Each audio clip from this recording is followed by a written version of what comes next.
badhe memperagakan permainan tradisional jublak-jublak suwung nggih. Ingkang mengke dinten Setu dipun syuting wonten dalem pun bermain sekeluarga terus dipun kirim guru kelas masing-masing nggih. Permainan menika sagedipun dimainke luwih saking 3, boten saged temen kalih nggih. Alatipun saged krikil napa sik saged dicepeng mengke dinggih-nggih teng dhuwur gegere sik dadi nggih. Sakniki Bu Guru Budaswati ajeng madosi sinten sing dadi riyin nggih. Ayo ibu-ibu sakmenika humpi pariyin. Humpi pase dhewe menang. Menang. Humpi pase dhewe menang. Mari padha humpi pase dhewe menang. Menang. Humpi pase dhewe menang. Ya. Humpi pase dhewe menang. Humpi pase dhewe menang. Menang.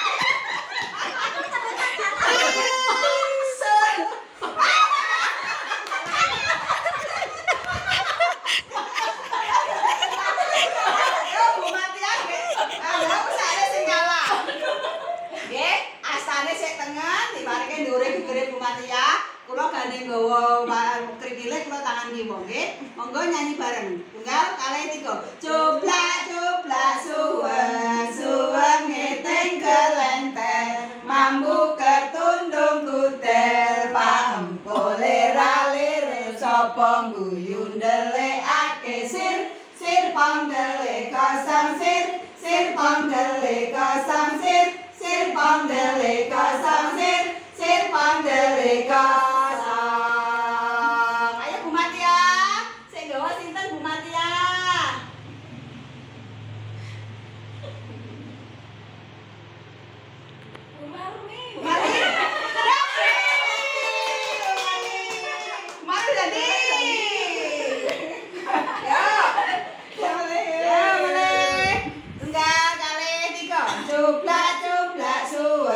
Suweng ngeteng kelenter, mambu ketundung kutel, paempole rale sapa guyu ndelikake sir, sir pondele kosong sir, sir pondele kosong sir, sir pondele kosong sir, sir pondele kosong. Ayo Bu Mami, sing nggawa wature sinten?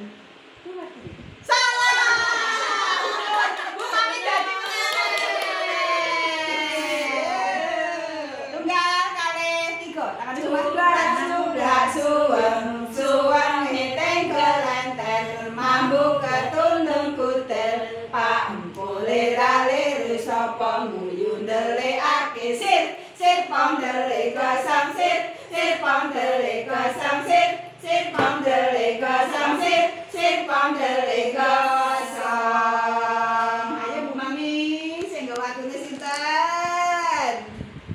Budaswati.